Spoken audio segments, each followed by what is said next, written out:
up, guys? Keep seeing in the groups how people keep saying I want to do a big bore kit, but it's so hard to do. It's such a difficult thing to do, a big bore kit. I'm so afraid to take my engine apart. I'm gonna literally show you that it takes basically an 8 and a 10 and a pair of needle nose and a rubber mallet to get your head all the way off, valves, everything, all the way down to the piston and the rod. Literally takes like 10 or 15 minutes. Once the engine is out, you can do it while it's inside the scooter. It's a little more difficult, but when the engine's out, it literally takes like 10 or 15 minutes to tear it all the way down. I mean, I could do a head job in like a half hour, honestly. It's not really, it's not really that bad. Work on these stupid things all day. But I figured I'd just make a quick teardown to show you every step involved. Just make sure that you always start your engine at TDC. You want the cylinder at top dead center, so check your flywheel, make sure it's set for TDC, and then start. It's really simple. I'll show you everything in order, how to tear it down, and just slap your kit on there and put it back together. It's really simple. Don't overthink it. Hey, literally, and if you have questions, that's what these scooter groups are for, man. Scooter culture, there's a whole bunch of groups. Just ask. I mean, that's why there's tons of us that have knowledge. We can do this every day. Like this is what we do.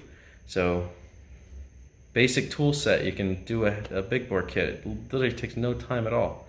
Just do it. Just make sure your engine is at TDC when you start. It's really simple. Just follow the steps. I got you. I got you.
Now, that wasn't so hard, was it? Happy scootering, man. Don't forget to subscribe. You're welcome.